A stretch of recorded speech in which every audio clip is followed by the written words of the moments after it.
Buenas tardes, sean bienvenidos a este Museo Universitario de Leopoldo Flores, que el día de hoy pues es anfitrión de la presentación de este libro, Textos y Texturas escritos sobre crítica de arte, del doctor Jaime Labastida. Agradecemos mucho su presencia y, si me permiten, hoy contamos con la presencia de la maestra Irene García, secretaria de Cultura y Turismo del Gobierno del Estado de México.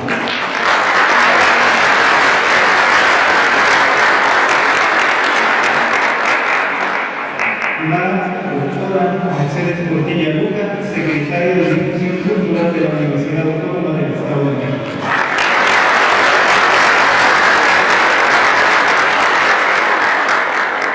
Por supuesto, nuestro autor, el doctor Jaime Labastida.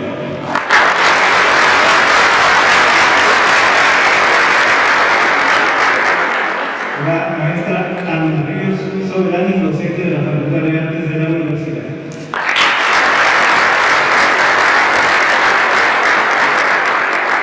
Su servidor, Rodrigo Sánchez Arce, integrante del Comité Técnico del Consejo Editorial de la Administración Pública Estatal, para moderar esta presentación.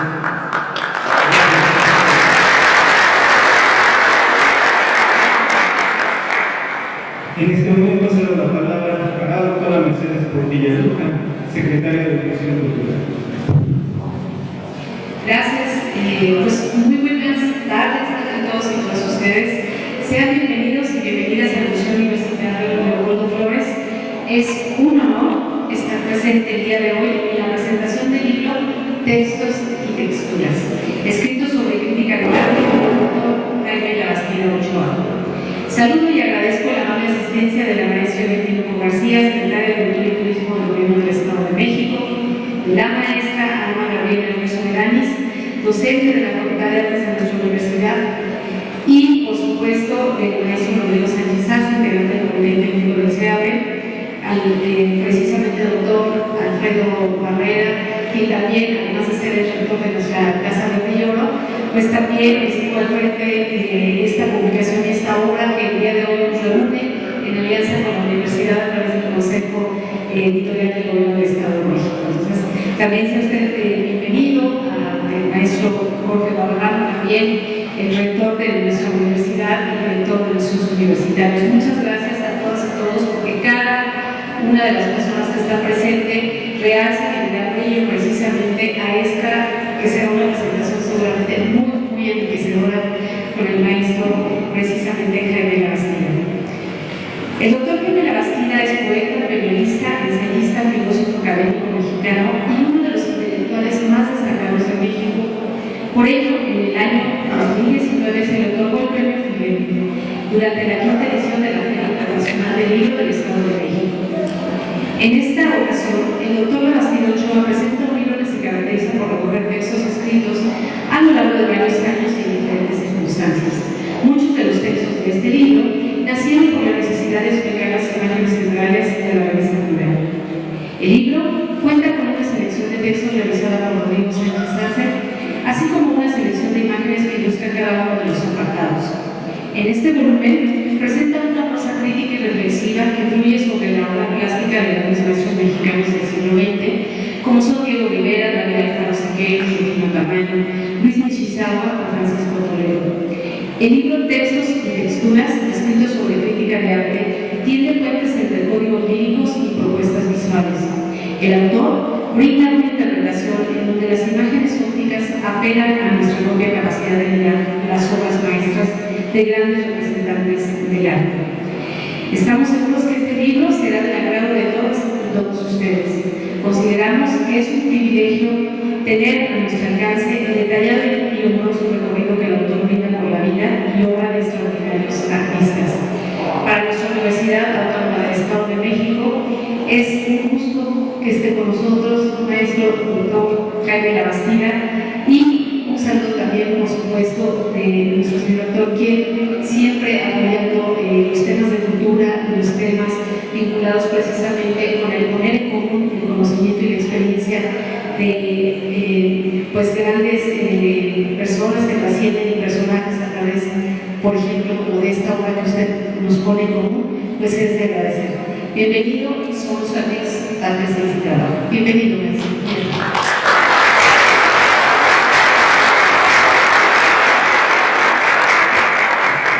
Efectivamente, resalta la presencia de dos ex rectores de la universidad, Jorge Guadarrama y Alfredo Barrera Baja, director de publicaciones de la universidad, Jorge Robles, y agradecemos la presencia de Lourdes Mora, la señora Lourdes Mora, esposa del doctor Labastida.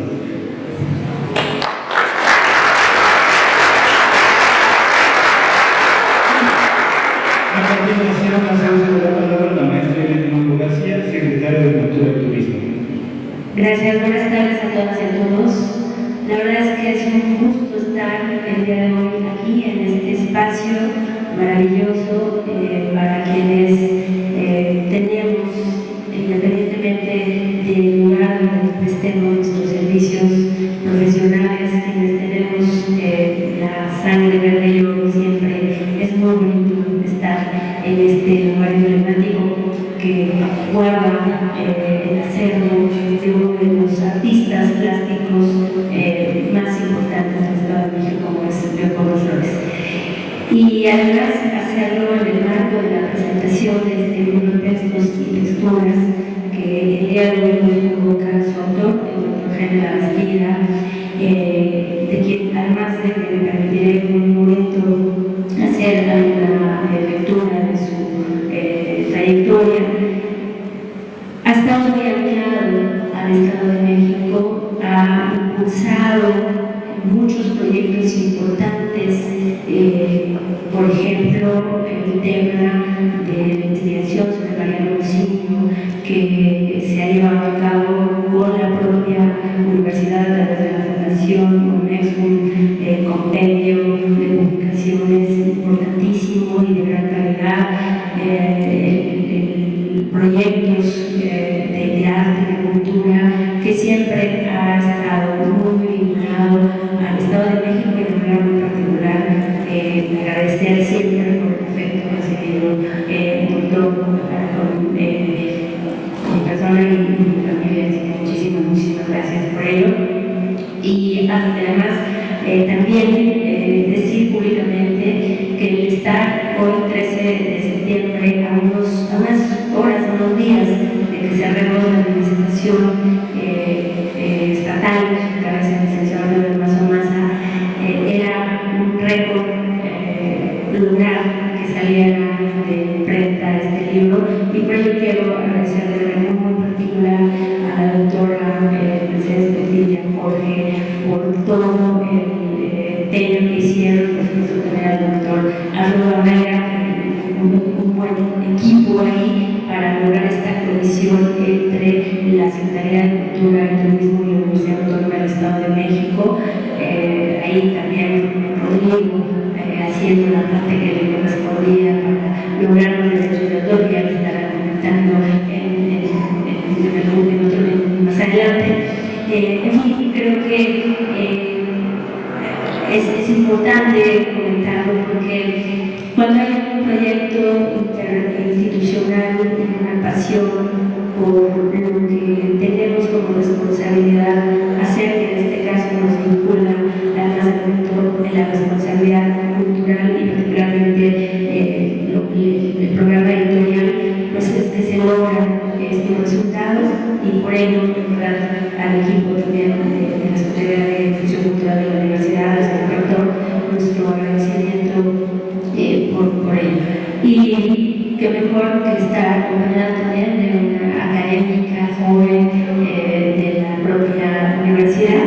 Y por todas estas razones es un gusto encontrarnos con estudiantes, con compañeros del servicio público, estatal, universitario, con compañeros de educación que están presentes también, que están vinculados al mundo del arte y de la cultura. Así que es un gusto para mí estar con todos ustedes en la presentación de este libro Textos y Texturas, escrito sobre crítica de arte del doctor Jaime Labastida, y como ya lo mencionó la doctora Merce, nos va a permitir de una u otra manera sentir el arte. Esta obra es una ventana a la mente de un erudito apasionado por el arte, una invitación a explorar el rico mundo de la crítica artística. Es un libro de lectura obligada para todos aquellos que deseen conocer más sobre las propuestas literarias y prosísticas de nuestro autor, quien sin duda es una de las figuras más notables de la literatura y la cultura mexicana, y me permito dar testimonio de algunos solamente de sus referentes de la trayectoria del doctor Jaime Bastida. Poeta, ensayista, editor, filósofo y periodista mexicano. Es doctor en Filosofía por la Universidad Nacional Autónoma de México, miembro del Colegio de Sinaloa, de la Real Academia Española, de la Sociedad General de Escritores de México y la Academia Mexicana de la Lengua, que presidió en 2 periodos. Fue director de Siglo XXI Editores y entre sus premios destacan la Javier Villamurria, el Nacional de Periodismo, Nacional de Ciencias y Artes. Fue nombrado Caballero de las Artes de Francia. También recibió la Cruz al Mérito de la República Federal Alemana. En 2019, como ya se había comentado, tuvimos el honor de que recibiera el premio Fidel, y dentro de su libro sobresale el de poesía, Animales del Silencio, los ensayos, Producción, Ciencia y Sociedad, El Edificio de la Razón y la Palabra Enemiga. Muchísimas gracias, doctor, por voltear nuevamente al Estado de México para tener la posibilidad de este libro que sin duda se convertirá en un referente del arte en nuestro foro editorial. Y quien va a hacer los comentarios del libro es la maestra Alma Ríos. Ella es egresada de la licenciatura en Artes Plásticas de la Universidad Autónoma del Estado de México. Tiene la maestría de Estudios de Arte y Literatura por la Universidad Autónoma de Morelos.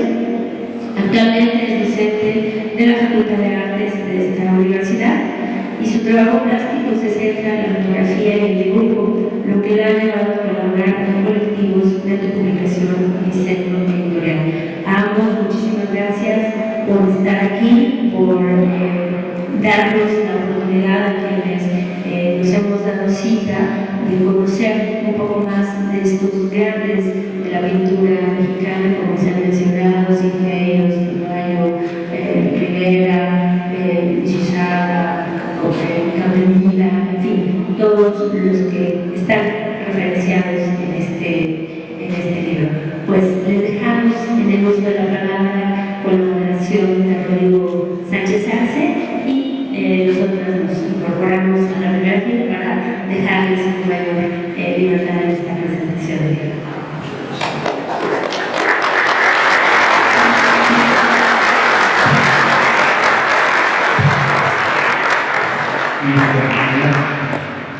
Muy bien, agradecemos también la presencia de servidores públicos de la Secretaría de Cultura y Turismo del Gobierno del Estado y servidores públicos de nuestra universidad. Muchas gracias por estar aquí. De la Secretaría de Educación, es correcto. Precisamente, maestra, Pilar, no podrías pasar el artefacto que tienes en tu poder.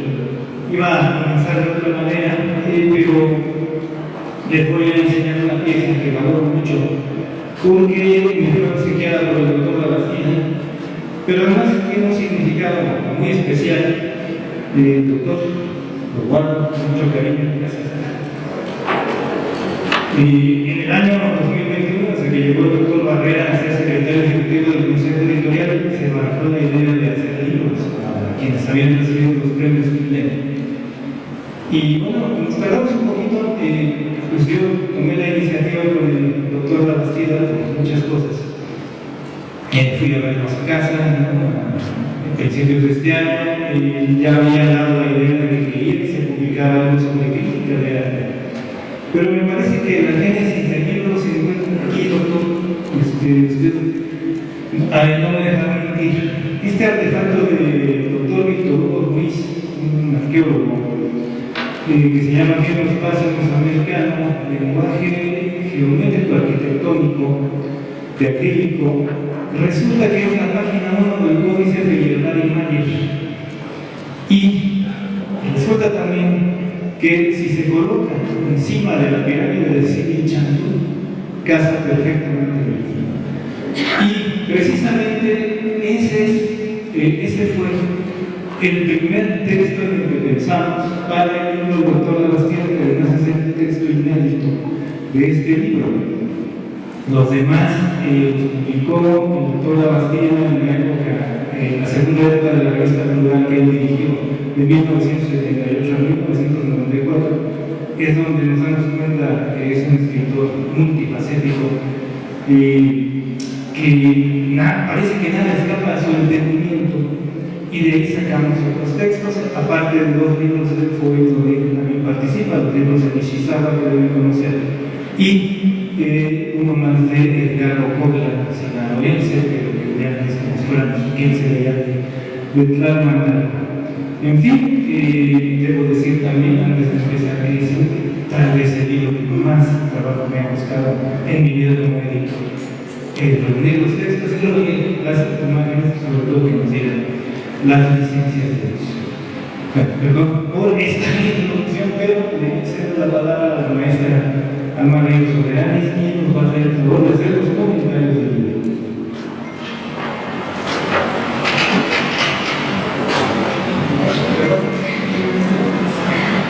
Pues antes que nada, pues saludarlos a todos. Es para mí un gusto estar aquí como mera lectora, una lectora también interesada completamente en el proceso de producción creativa y plástica, y pues agradecerles también al doctor Jorge Robles y a la dirección de la Facultad de Artes, a la maestra Liliana Cruz Páez por la invitación, por considerarme en este podio tan importante. Y para hablar del libro, como ya se ha mencionado, como directora obligada. Saludos a todos, al doctor Jaime Labastida, un gusto, no teníamos el gusto de conocernos personalmente, al maestro Rodríguez Sánchez, que ha trabajado tanto, ya nos ha confesado el trabajo arduo que ha hecho para generar el libro.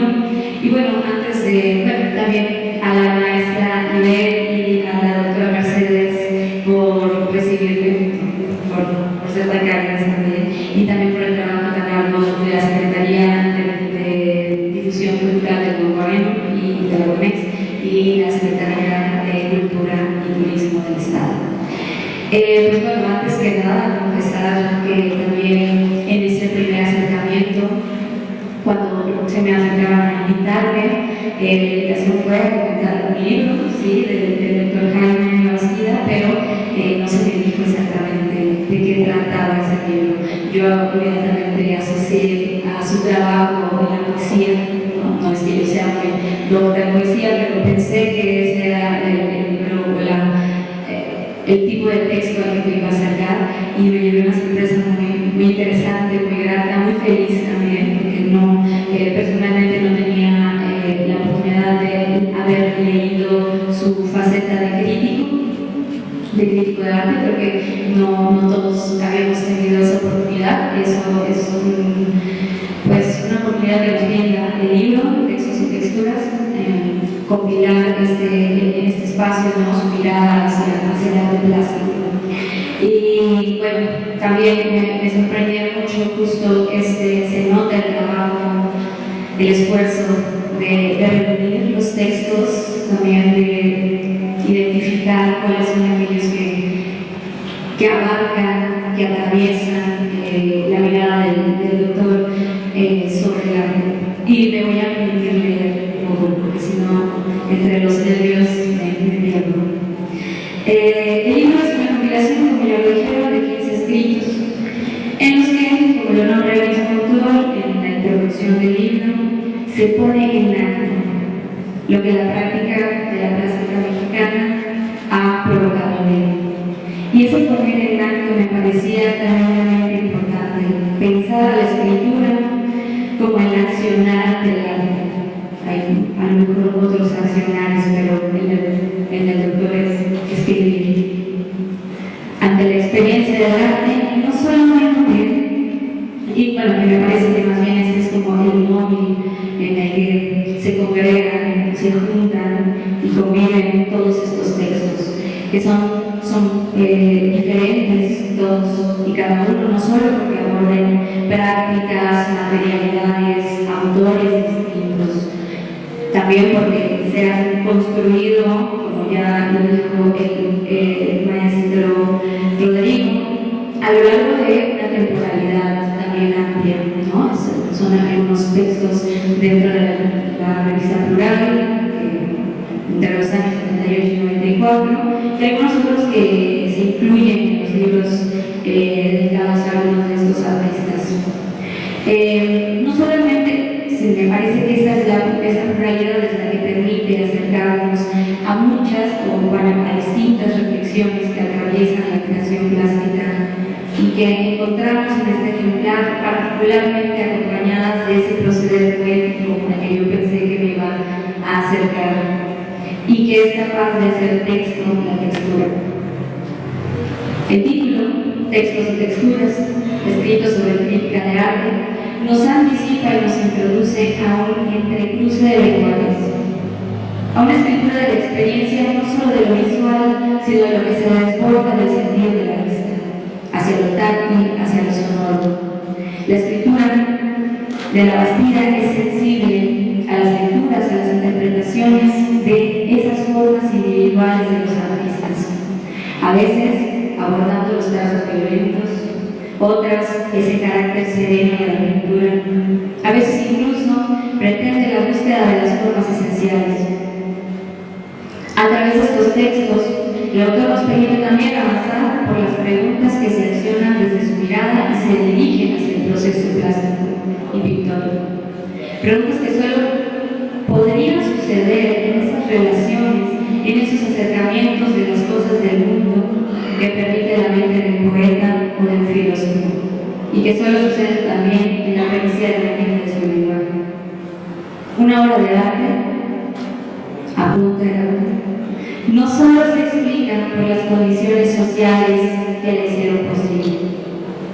Y esto es un rescate para mí de este compilado, en que no se propone una descripción de estas condiciones para explicar el arte, ni tampoco el acercamiento a la descripción, por ejemplo, de una obra terminada. Más bien, de los procesos, acentúa los cambios, las búsquedas. Como lectores, o al menos a mí como lectora, me dispone a encontrarme con esa curiosidad material que el autor lleva a la palabra. Hay muchas preguntas, por la luz, por los volúmenes, por las texturas, por los frescos, por las porosidades de las piedras, incluso por la armonía y la musicalidad de las ejecuciones pictóricas. En estos textos se propone una puesta en acto, en lo que no solo la vista se impone, sino el cúmulo de los sentidos que oscilan en el proceso de las imágenes.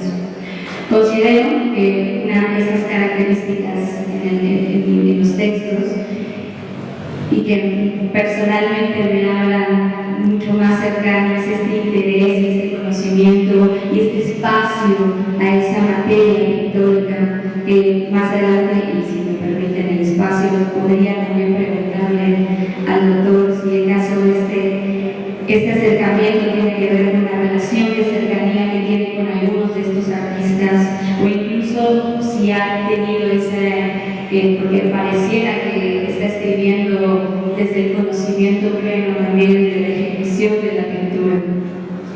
Pues sus textos abren un espacio para la reflexión sobre el lugar de la materia, la poética, la pictórica, donde no olvidan al escribir la mano que transita sobre el lienzo o sobre el soporte. El artista, me permito citarlo, es aquel capaz de actualizar los conocimientos por medio de la experimentación del lenguaje. Y los lenguajes muy individuales de mover los sentidos y las sensibilidades. Todos los artistas aquí reunidos en los textos del maestro, todos los artistas han abordado o han trabajado las formas de sus lenguajes de formas distintas, individuales. La expresión y la experimentación de los materiales sensibles, la experiencia de las armonías, la musicalidad y el color en tamaño, las formas volumétricas en el espacio urbano como poemas, la búsqueda de las formas esenciales de Ricardo Martínez, en la captura de la atmósfera más allá del tiempo de las acuarelas de Grado Gótico, y un largo etcétera a todos los muchos artistas que movilizaron la escritura de sus textos. En Textos y Texturas, la reflexión sobre el arte avanza a preguntarnos por su lenguaje. ¿Qué sucede con la pintura?, se pregunta el autor. ¿Existe en ella también una estructura? Como en el lenguaje escrito.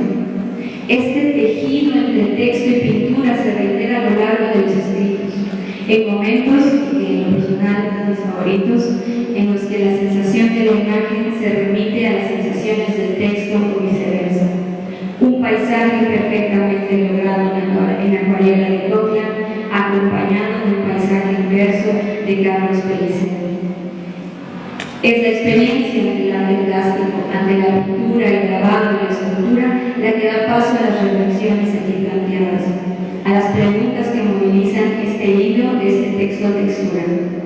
El arte visual es la provocación del pensamiento y, como lo señala el doctor Labastida sobre estos grandes maestros, el arte artístico no se limita a imitar, copiar o repetir las condiciones del momento cultural, sino que es necesario que lo transforme.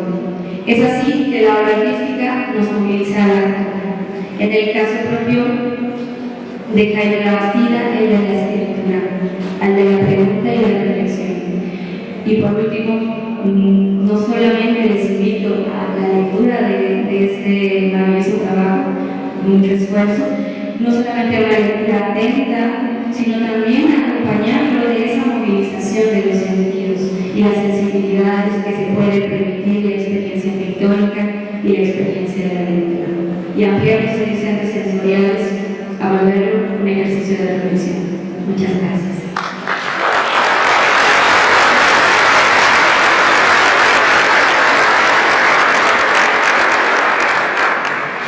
Muchas gracias, maestra Alma. Quiero decir brevemente que el doctor Labastida es uno de los autores más preciados que tenemos tanto en la Biblioteca Mexiquense del Bicentenario como en el Fondo Editorial del Estado de México. Y fue el artífice, por ejemplo, de aquellos 12 tomos que ya me mencionaba la maestra de la Real Expedición Botánica a la Nueva España de José María Mosillo y Martínez C., así como el tomo 14. Del 1 al 12 y el 14. También hay un artículo del doctor Labastida en el libro Sor Juana Inés de la Cruz, que en nuestro tiempo, yo creo que es uno de los libros fundamentales con interpretaciones precisamente del trabajo de la 10ª musa. Y dejó preparados también 3 volúmenes de Cosmos de Alexander von Humboldt, que por el momento tenemos solamente el primer volumen, aparte de los 2 artículos mencionados en los libros de Nishizawa y de Edgardo Cobra. También quiero hacer un apunte sobre las imágenes. 7 de ellas son parte del acervo de la Secretaría de Cultura y Turismo, ¿no? Agradecemos no solamente a la Secretaría que nos haya permitido utilizar esas pinturas, también a Carlos Mosillo, por ahí está Telma Morales, la mayoría son del Museo de Arte Moderno, y a Benito Noguera, que también una de Córdoba precisamente, y otras pinturas salieron de acervos privados, ¿no?, del propio doctor Labastida, que nos proporcionó algunas imágenes, y también agradecer a la doctora Laura, porque resulta que tenía por ahí alguna bodega en su casa, un Nishizawa y un Alfredo Sarce, con los que ilustramos un libro también. Muchas gracias. La verdad que hay mucha más gente a la cual agradecer, ¿no?, por el uso de estas imágenes, a la Sociedad Mexicana de Artistas, Tomás, en fin. Y ahora, bueno, pues vamos a pedirle al doctor Labastida que nos platique un poco de este último libro con el Fondo Editorial de Estado de México. Muchísimas gracias. Muy buenas tardes. No puedo negar que voy de sorpresa en sorpresa. La primera sorpresa es este libro que yo tengo en mis manos en este momento por primera vez.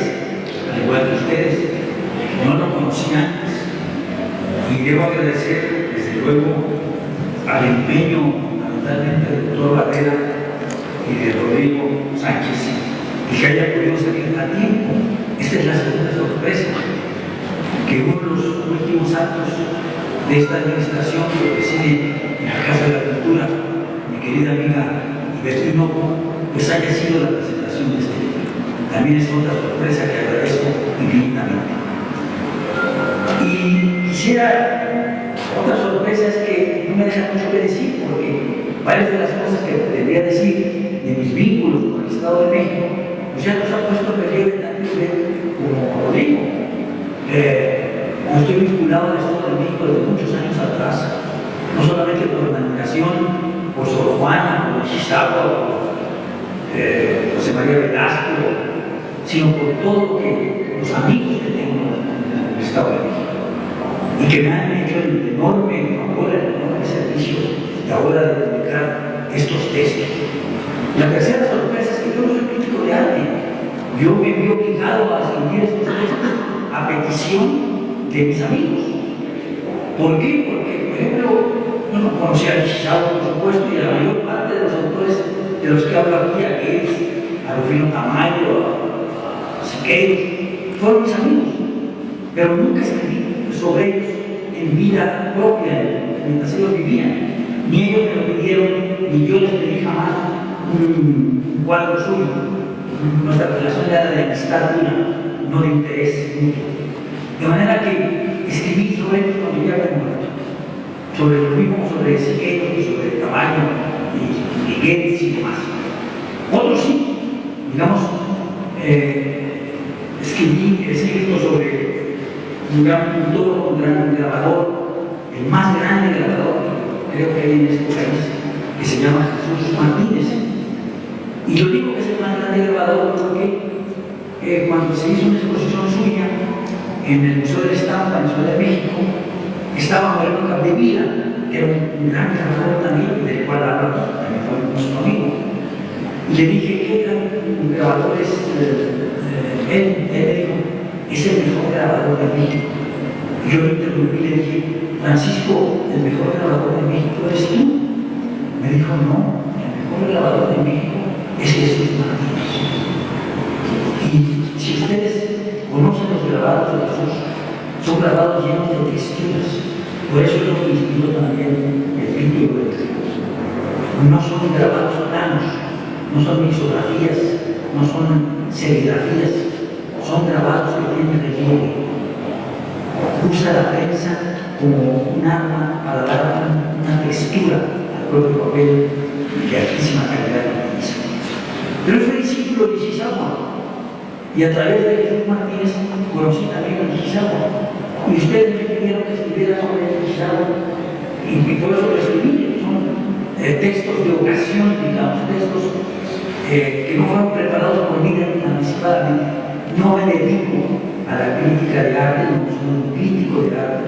Tengo un gusto enorme por la cultura, como tengo también un gusto enorme por la música, pero no me atrevo a escribir una sola nota sobre las cosas musicales. No me siento capaz de hacerlo. En cambio, sí me he atrevido a escribir algunos textos sobre pintura. Bueno, pero digo, mi vínculo con el Estado de México es múltiple. También me pidieron un texto sobre Sor Juana para hacer un libro voluminoso sobre Juan Inés, y escribí un ensayo sobre él, corrigiendo a mi ver algunas cosas de los textos que se han escrito sobre Sor Juana, corrigiendo, pero al mismo tiempo admirándola como debe ser admirada por su enorme reverencia. Piensen ustedes que Sor Juana jamás salió de su centro. Todo lo que hizo fue obra de su imaginación. Todos sus viajes son viajes del entendimiento, son viajes de la razón.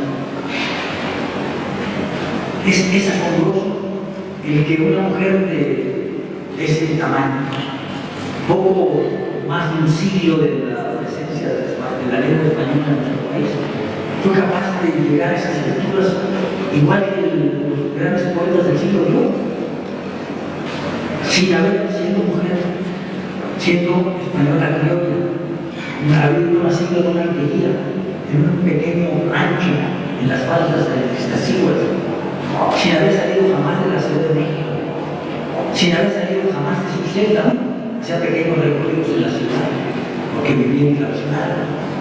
Bueno, esta mujer excepcional es ahora mexicana.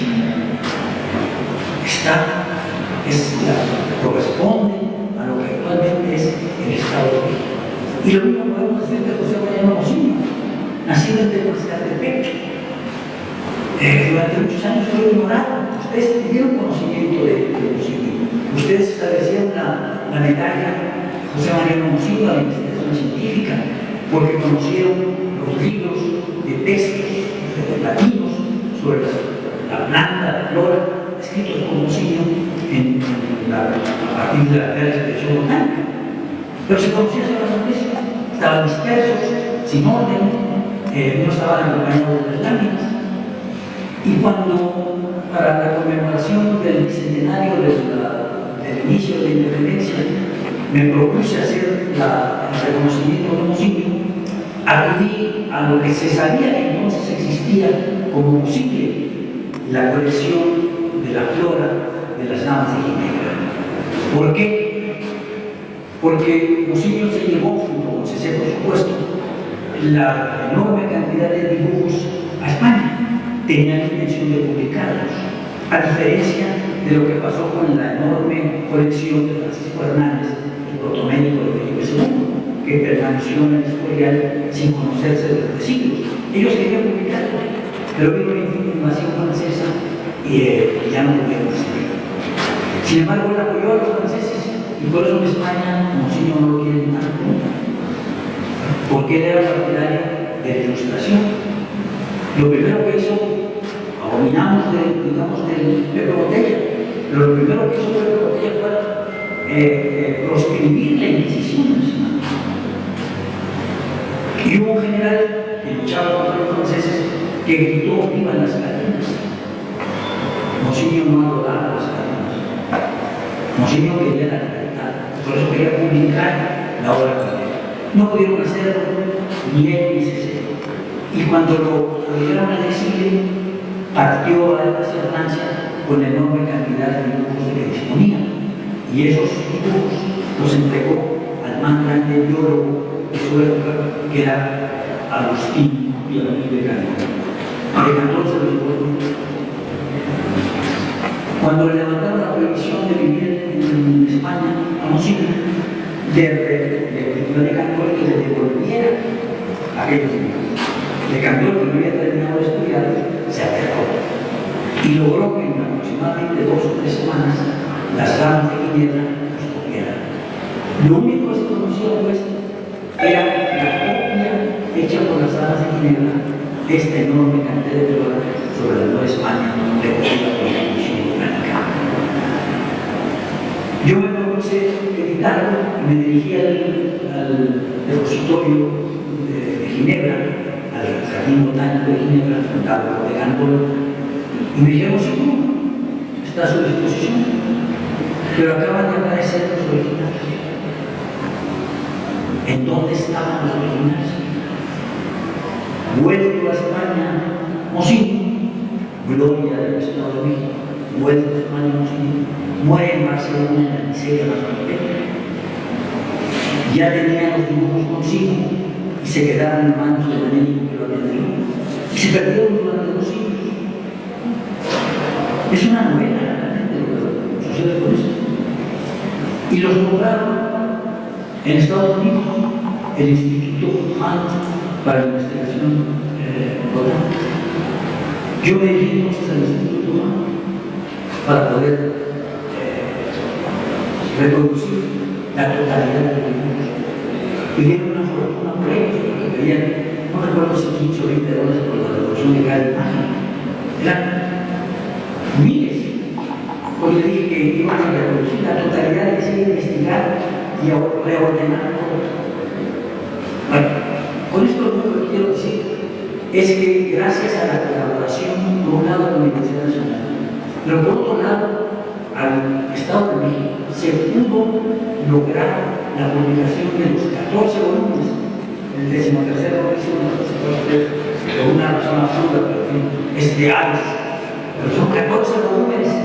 El más grande científico de toda la Nueva España se llama José María Consino y es originario de Venezuela.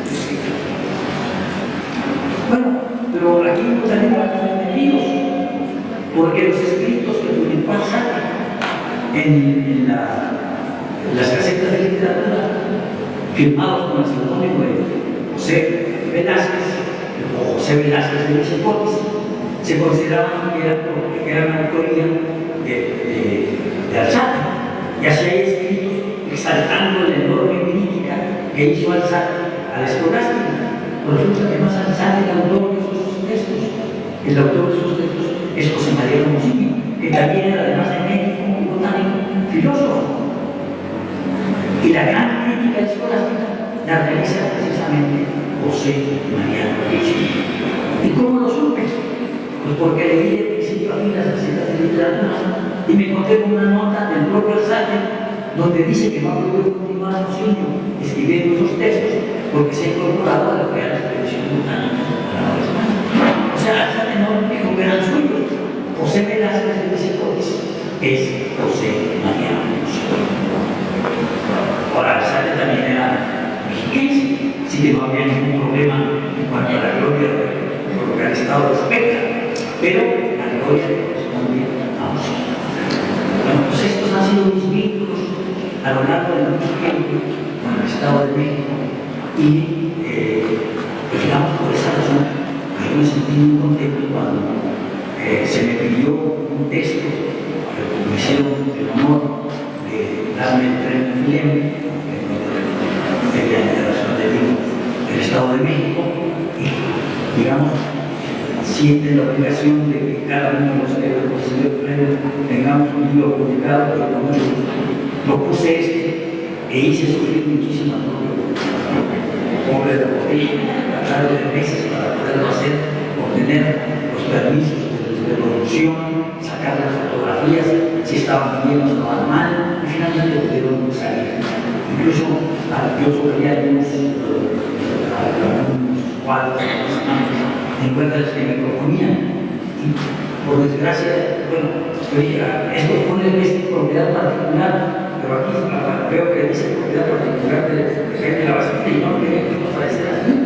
Yo siempre quería que pareciera propiedad particular. No sé por qué te atreviste a eso. Sí, son los editores. Sí, son los editores, ¿verdad? Entre otros son cuadros de tamaño, una serigrafía de tamaño muy bella, llena de color. La que estaba propuesta por triste, ¿verdad? Es su primera vez que ya de 1900. Sí, no era el tamaño que hemos exaltado. Bueno, en fin, esto es lo que yo quería decir. Yo estoy más que agradecido, lleno de gratitud al Estado de México, a la Secretaría de Cultura, a la Universidad, además, otra sorpresa más. Yo no conocí el Museo de Flores, el Museo del Pueblo. Y ha sido una verdadera sorpresa la que hemos recibido mi esposa y yo a recorrer el laberinto y a recorrer todo este recinto.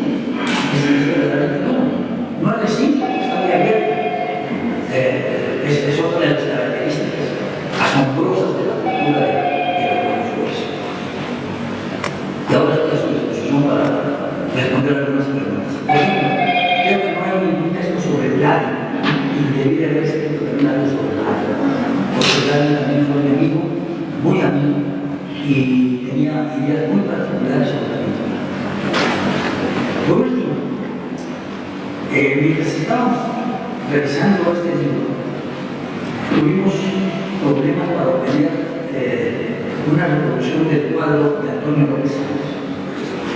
Rodrigo se dirigió al sobrino de López Sáenz, que estaba en ese momento muy enfermo, para solicitarle el permiso. Por desgracia, no llegó en el proceso de edición, López Sáenz no pudo ver este texto impreso. Sí, fue un infortunio y pues eso lo sinaloense, ¿no? Realmente sí es poco conocido aquí en el Estado de México, Antonio López Sáenz, ¿no? Yo busqué sus libros, fui a prepararme el número 2 porque las bibliotecas de la universidad decían que ahí había un libro de él y no estaba. sea, porque pero nada, no es una preparatoria, pero sí fue afortunado que viviera precisamente a unos días de ese conflicto exterior. Bueno, doctor, yo creo que si aquí podemos una sesión de preguntas y respuestas, yo quiero reiterar el agradecimiento a los docentes que vinieron de la Secretaría de Educación que se tomaron el tiempo para estar aquí y también a los estudiantes de la Facultad de Artes que incluso deben ser también los alumnos nuestra. Y bueno, si alguien quisiera tomar la palabra para comentar alguna situación o para hacer alguna pregunta, sí. Estoy verdaderamente asombrado también de la cantidad de amigos que debe haber tenido en sus manos hace pocos días. Un par de días haya tenido la capacidad de leerlo y de comentarlo sinceramente. Muchísimas gracias. Y no quiero dejar de decirles justo también, sin las últimas indicaciones de la secretaria Betty no hubiera salido este libro, tomó el libro en sus manos y dijo: ¿sabe por qué sale? Lo cual agradecemos muchísimo, y a la universidad que bueno, pues se sumó como coeditora y precisamente están saliendo de horno como pan caliente. Muchas gracias. ¿Alguien que quisiera comentar algo, tomar la palabra, preguntar?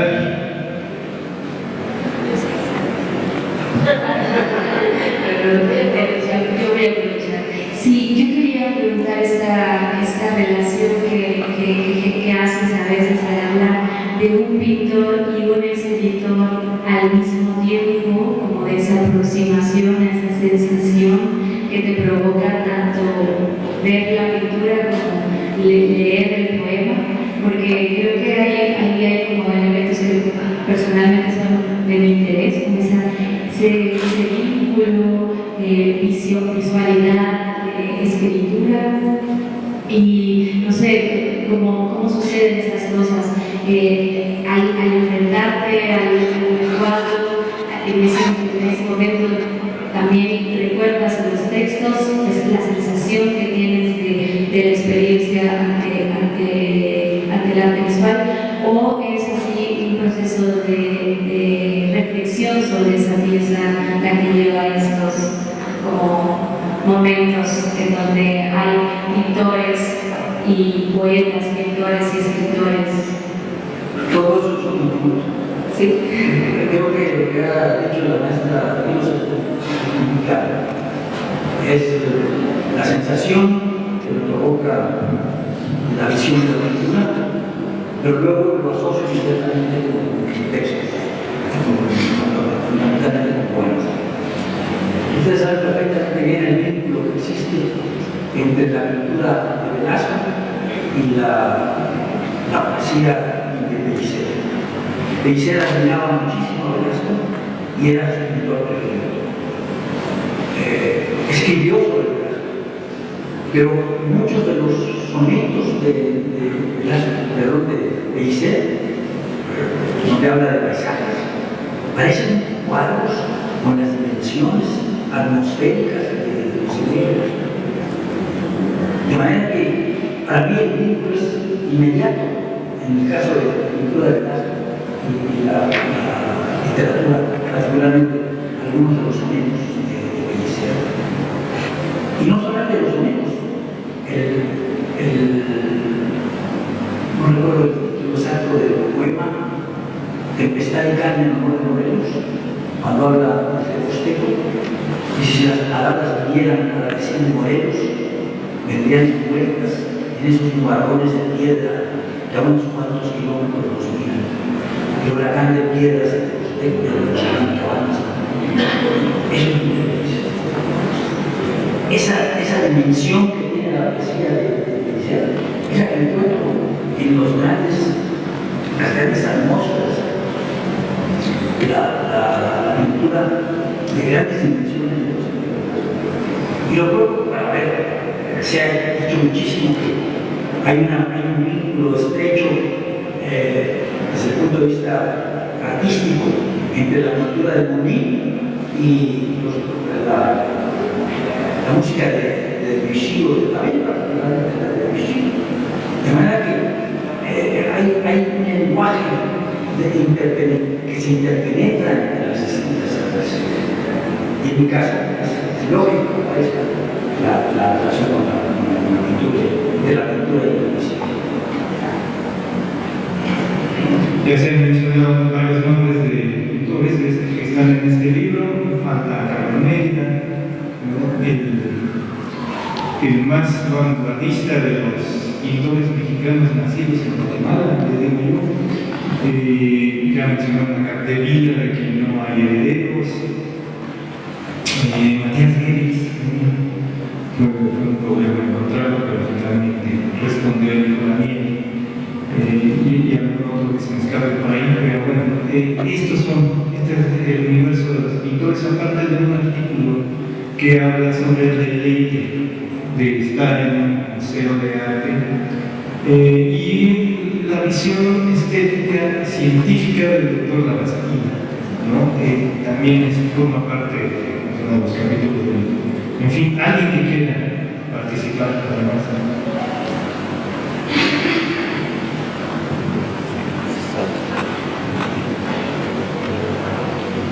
Tal vez hay alguno de los alumnos aquí de la mesa. Es muy difícil que comenten algo porque no conocen el libro. El libro apenas acaba de salir hace unas horas, ¿no? A ver,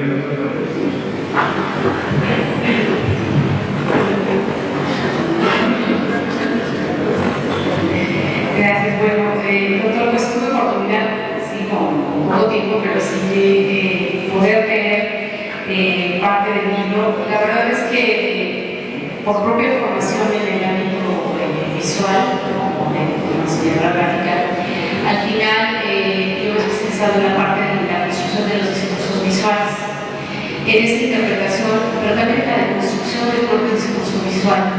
Y me parece que cuando uno va leyendo el texto, como bien lo acaba de plantear, inherente, uno va entrelazando ambos discursos, el discurso que se encuentra en el propio texto y el discurso que hace referencia cuando se da. Entonces, creo que esta parte, como bien plantea usted, hay una relación, digamos, muy cercana entre las manifestaciones artísticas, ¿no?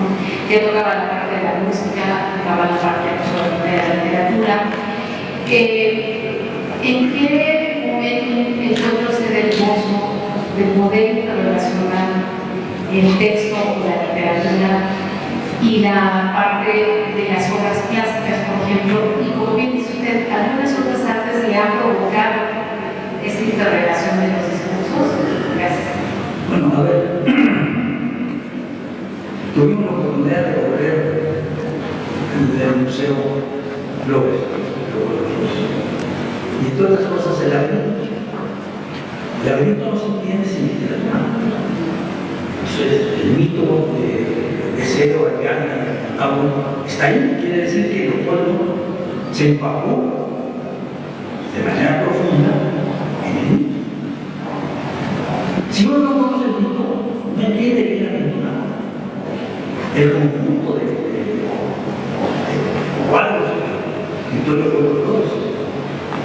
Esa es una manera de usar más profundamente los murales de los colores, conocer a fondo el mito, el mercado que se crea. Si no se conoce por qué está pintado, qué significa ese hilo, qué es esto, quién es Ariadna, por qué de Ariadna viene la palabra arácnido, precisamente es la araña, la que te da el hilo para que pueda salir del laberinto. Todos queremos buscar un hilo que nos busca hacia afuera del laberinto, en el que tal vez vamos. De manera que el vínculo entre las artes, los artistas lo tienen a flor de piel y adentro de sus sitios.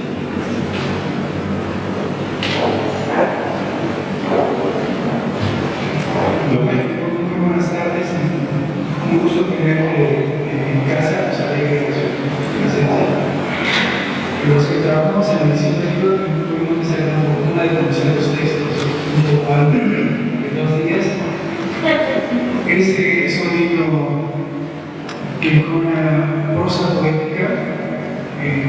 muchísimo nos acerca al arte, a los que no estamos en otros campos de interés en la creación humana. Entonces es un libro que se va a pasar, y yo se lo agradezco, que haya confiado en nosotros para su producción. Y a mí me agrada cómo concluye con unas reflexiones que quizá lo sitúan en su faceta de filósofo de la estética científica, donde pareciera que bueno, nos pone delante de dos campos que en la formación intelectual, en formación educativa superior parecían distintos: la razón por un lado, la ciencia, y la estética o el sentimiento por el otro. Y finalmente el ser humano es una unidad, y a mí me agradó que usted haya terminado su libro con esta reflexión. Quisiera regalarnos algún comentario. Bueno, me agradezco mucho, doctor, que haga ese comentario. Porque, bueno, sí, tengo mi pretexto para vivir mi apartada la existencia del estudio de la filosofía. Yo no quería dedicarme profesionalmente a la filosofía. La estudié porque creí que me iba a dar una especie de seguimiento para escribir poesía. Pero uno propone, suele decirse, la vida dispone.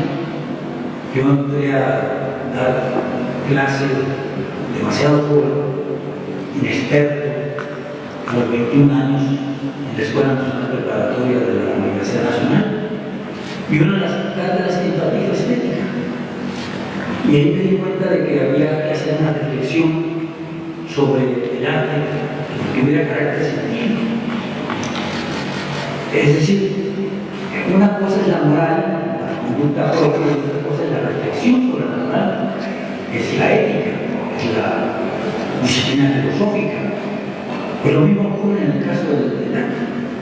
El arte, fundamentalmente, es un trabajo de la sensibilidad. Un artista que trabaje con la sensibilidad exclusivamente, trabaja también con la razón y con la historia del arte en sí, porque si no, repetiría lo mismo que han hecho nosotros.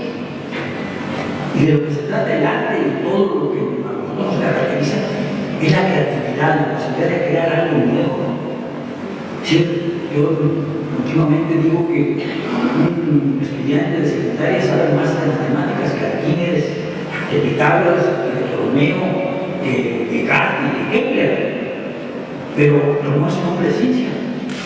Repite lo que ahora sabemos. Y el que hace ciencia es el que pone en duda lo que se sabe y hace una cosa nueva, pero no pasa nada. No se trata de repetir lo que ya se sabe, sino hacer nuevas invenciones, de crear algo nuevo. Y esto solamente se puede hacer también con inteligencia. Esa es un poco la reflexión.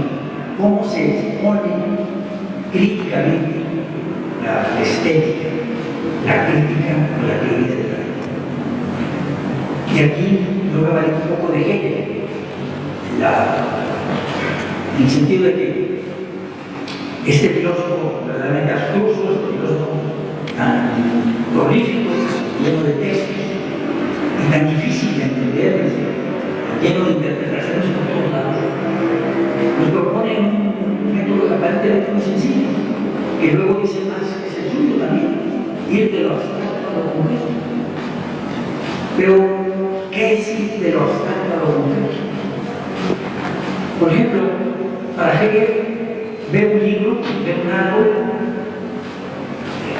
en la mayor parte de los casos se dice que lo concreto es el árbol, ¿cuál es abstracto?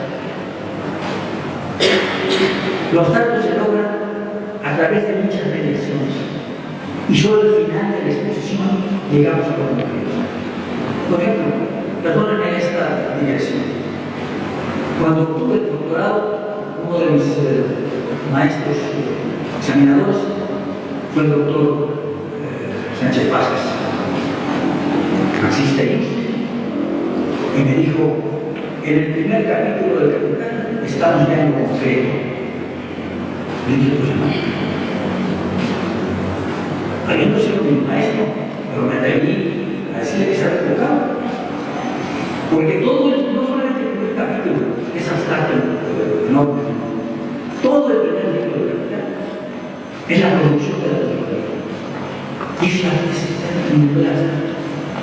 explicación de la economía capitalista para Marx no termina en la sola explicación de la producción de la economía. Quien se quede ahí se queda en otro. El segundo volumen es la circulación de la economía a través del mercado. Y el tercero es la distribución de la economía. El que produce la compañía capitalista, que tiene más trabajadores en su fábrica, no es el que se queda con la mercadería produciendo en su fábrica, sino a través de la circulación, el más hábil, el que destruye al capitalista más viejo, anterior. Esto lo dice más de la ley. Han leído mejor a manos los capitalistas de los marxistas.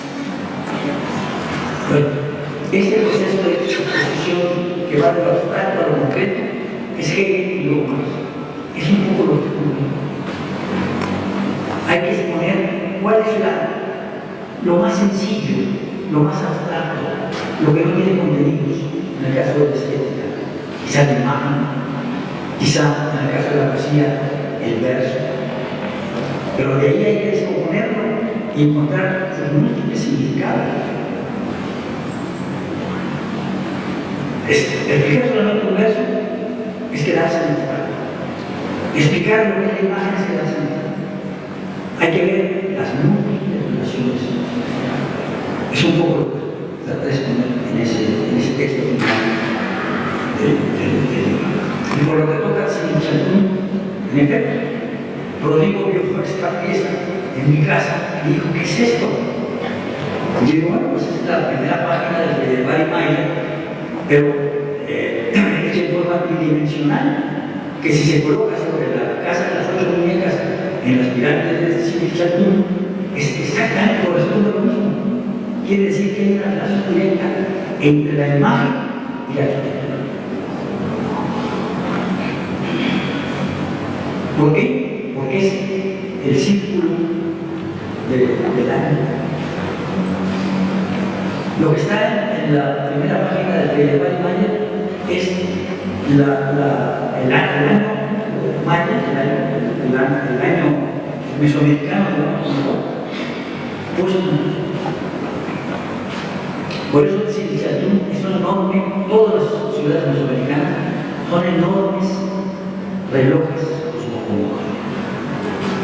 Se ve transcurrir el tiempo de donde sale el sol, el 21, por decirlo de esta manera, el 21 de diciembre, en el solsticio de invierno, hasta el solsticio de verano, el 21 de octubre. Eso es artista, no puede ser. ¿Eso es artístico? Sí, claro. Es arqueológico, por supuesto que también. Pero es de una belleza. Ustedes conocen el marinario. El marinario se ve exactamente en qué momento cae verticalmente la luz del sol. No recuerdo si es el solsticio o el equinoccio, pero está medido perfectamente. Yo creo que sucede en el caso de todos los centros ceremoniales mesoamericanos. Son enormes relojes cosmogónicos. Por eso el calendario mesoamericano era tan exacto. Y seguía abajo la salida de la puesta del sol en el solsticio. Esto es lo que dijo a partir de un texto de un arquitecto, Víctor Hugo Ruiz, que se le ocurrió no ver como plano el códice de Barry Mayer, sino verlo tridimensionalmente y ajustarlo a la casa de las 8 muñecas encima. Cuando tú te diste cuenta de eso, ¿y esto qué es? Y así se nos ocurrió que pudiera entrar también el texto del libro. Y si insisto, y además es el texto inédito. Es un texto inédito. Muy bien. Doctor, pues unas felicidades anticipadas por este éxito editorial de este libro, que aún no tenemos la oportunidad de dar la lectura, pero seguramente va a ser algo muy interesante. Yo quiero preguntarle algo personal, dado que usted menciona todo este cúmulo de artistas que trascendieron muy interesantes, pero el contacto con ellos enriquece el contacto con los ser humano. Definitivamente enriquece a otro ser humano. Entonces, ese contacto que usted tuvo con estos artistas, como usted lo mencionó, amigos algunos, ¿qué impresión tiene usted de este conjunto de diferentes mentalidades y cuál fue de ellos que le causó mayor impresión por su fuerza de carácter, por su sensibilidad, por su inteligencia, etcétera? Esa es la pregunta, doctor. Bueno, mire, lo primero que hay que decir es que son seres humanos tan semejantes a nosotros como cualquier otro. El más carácter era Siqueiros, pero su mujer lo tenía controlado. Aquel hombre de una gran fortaleza que se despeinaba, salía al foro frente a la mujer, era un cordero. No sé si mi mujer me autoriza a contar una anécdota de Tamayo. Sí, la bueno, Tamayo, por ejemplo, nos asombró muchísimo cuando comíamos con él que le encantaba la chatarra. ¿A Tamayo lo dice Siqueiros? No, Tamayo, le encantaba la chatarra. Cuando llegó a la casa, me preguntó, ¿qué hay de botana? Quería papitas, chetos, es lo que quería. O sea, una persona tranquila, normal, etc. Pero en una noche nos llamó angustiada, es la anécdota que quiero contar, nos llamó angustiada Olga Tamayo, y le preguntamos ¿por qué? Nos fuimos el día de devoción. Tenían más edad que tengo yo ahora. Él tenía 90 años, creo, o algo así por el estilo. Pues venga, por favor, ayúdenme, si quieren divorciarme. ¿Qué habrá pasado? Fuimos inmediatamente a la casa de Rufino y nos encontramos. Y yo hablé con él, estaba encerrado en su estudio, un estudio pequeño, no como estas dimensiones. Porque publicaba murales también de parques. Y le digo, ¿qué pasa? No le digo, ya no la aguanto. Bueno, dije, a ver, pero calma, le vamos a hacer algo, etc. Y Olga no sabía qué hacer, y lo acariciaba y le tocaba la mano. Pero cosas que nos pasan a todos los seres humanos, de manera normal, tranquila, no piensen que el artista es una gente excepcional, tiene las características de todos nosotros. ¿Qué hicimos? Nos llevamos a ver una obra de teatro y luego a cenar. Finalmente se fueron calmando poco a poco y ya se fueron tranquilos, ¿verdad? Y finalmente se divorciaron. No, porque tenían 90 años, algo así por eso, ¿no? En otra ocasión dijo que acababan de hacer un recorrido por Nayarit, que el gobernador les había pedido que acudieran a un asilo de ancianos para estimularlos. Y fuimos. Entonces, fíjate, dice, fuimos. ¡Uy! Entonces le dice, Olga, Rufino, todos eran más jóvenes que nosotros. Bueno, no eran sonrientes, ninguno de ellos. Digamos, el más serio, fíjate qué curioso, el más serio creo que es Ricardo Martínez, el pintor de las grandes aventuras, que nunca aceptó el Premio Nacional de Arte. Nunca. Cuando se lo dieron, fue compartido con, no me acuerdo qué otro pintor, pero otros. Era el más serio de todos. Pero Jesús Martínez es un pan de Dios, como se suele decir. Es una persona tranquila. El que se cree artista y camina como artista y dice, mira los leones de Chapultepec se fijan en su poeta. Ese no, esa actitud.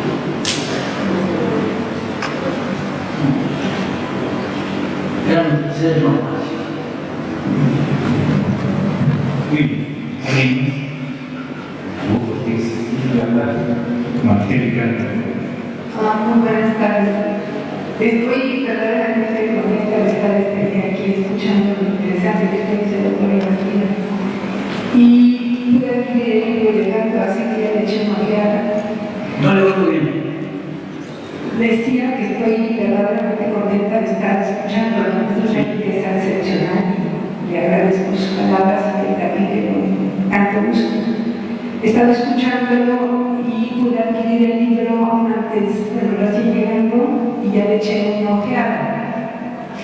Y yo he venido porque dice el libro no solamente del doctor Labastida, sino porque dice el título Textos y Texturas, escritos sobre crítica de arte.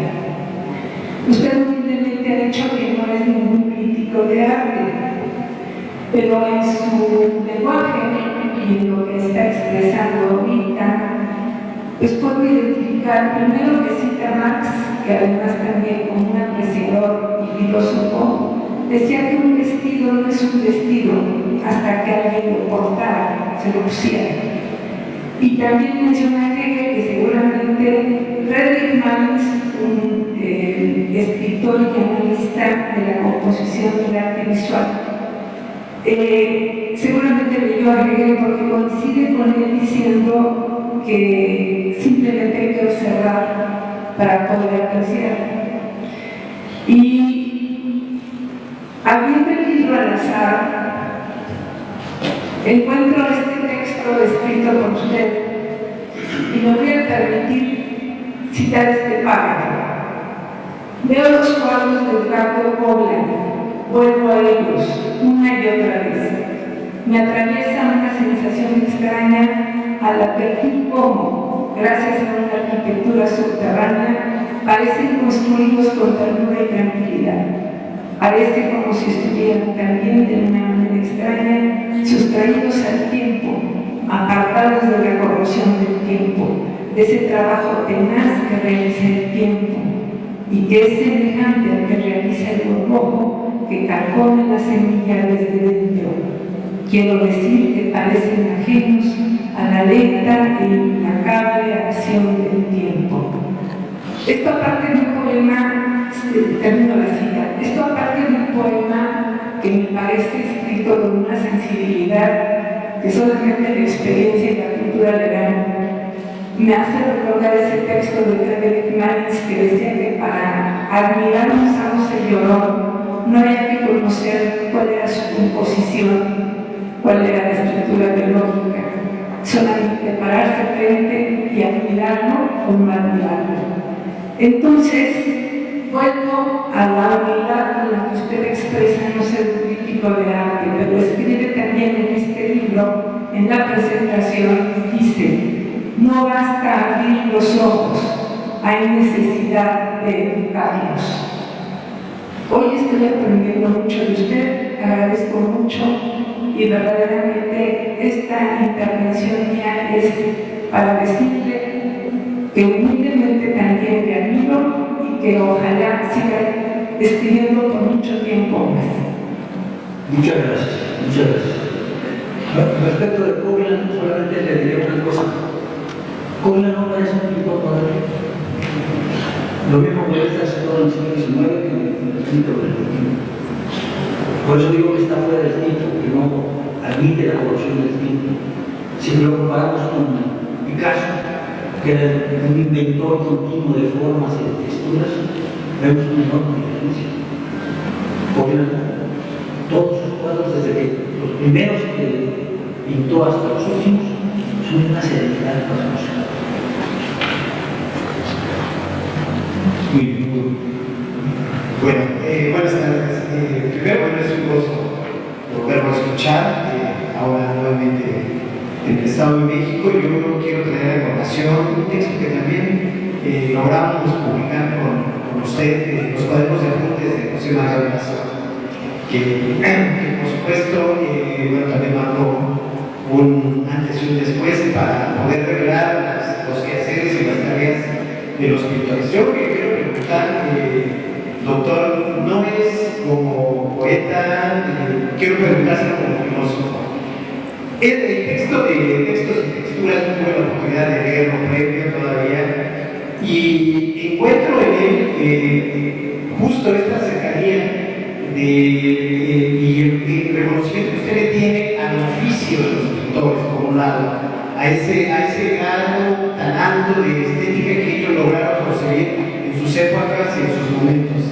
Lo que yo quiero preguntar, ¿qué opinión le presta ahora la inteligencia artificial con respecto a esta tendencia que hay en la pintura? El Museo de Arte Moderno de Nueva York ha empezado a adquirir obra hecho por inteligencia artificial. Desde la filosofía, ¿cuál es la opinión que a usted le prestan estas nuevas inclinaciones y estas nuevas tendencias al arte? Y de verdad, un gusto coincidir con usted nuevamente. Muchas gracias, Hugo. A ver,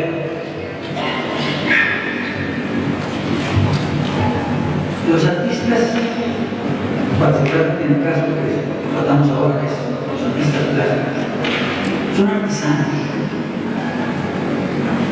trabajan con las manos. El uso de máquinas puede auxiliar, pero el aspecto artesanal, el aspecto de actividad personal, creativa, no puede dejarse de lado.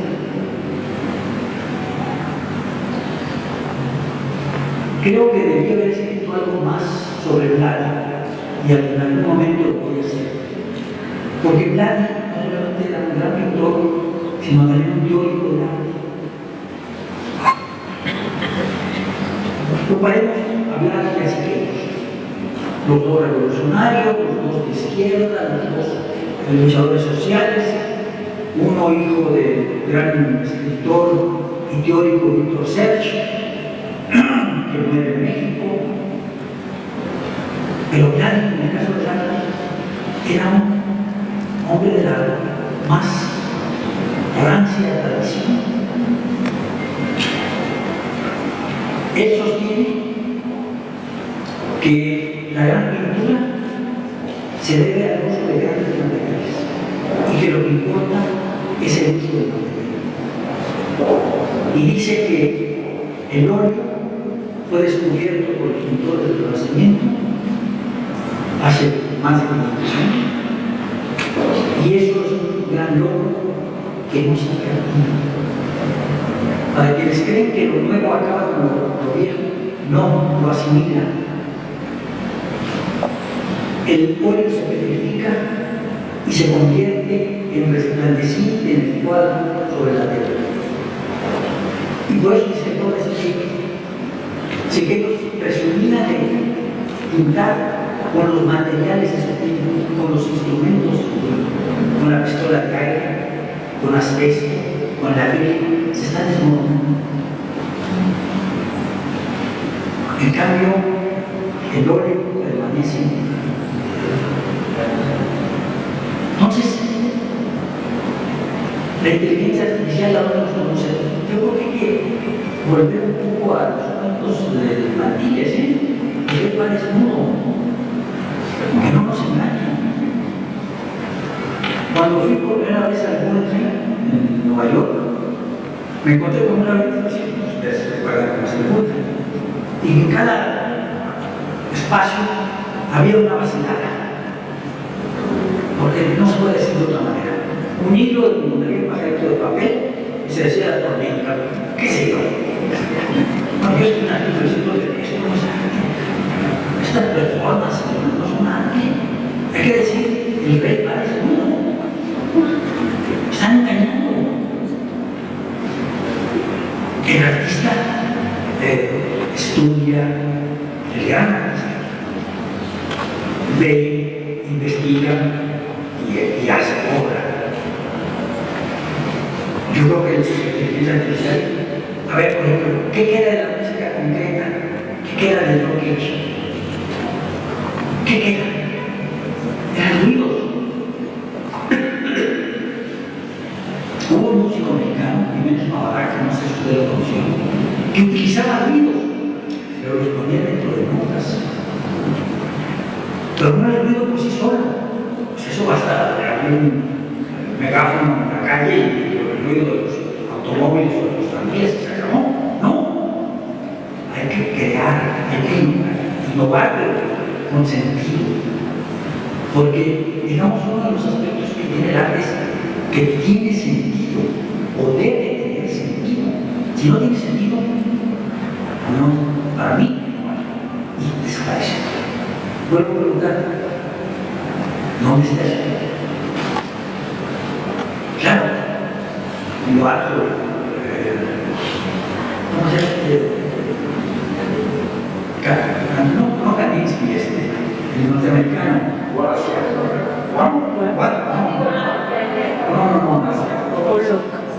Pollock. Sí, muy bien. Y ahora vale porque se cotiza, pero no porque tenga valor intrínseco. No hay manera de valorar desde el punto de vista monetario. Porque un cuadro valga más que otro económicamente, no es que valga más desde el punto de vista artístico. Eso tenemos que, digamos, darlo por sentado. ¿Qué aportó a la visión del mundo un artista? ¿Qué aportó Van Gogh? Que no vendió un solo cuadro con su vida. No. Eso es importante. Pero nos aportó una nueva visión de la naturaleza, una nueva visión del cielo. ¿Qué aportó Monet? Esas diferencias de colores en el mismo objeto, en la misma catedral de Juan, o en los paquetes de Eno, en un determinado momento. Aprendimos a ver de otra manera también. Que yo no sé qué vaya a aportar la inteligencia artificial en el caso del arte. No lo sé. Francamente, me parece que será muy poco. Creo que nada.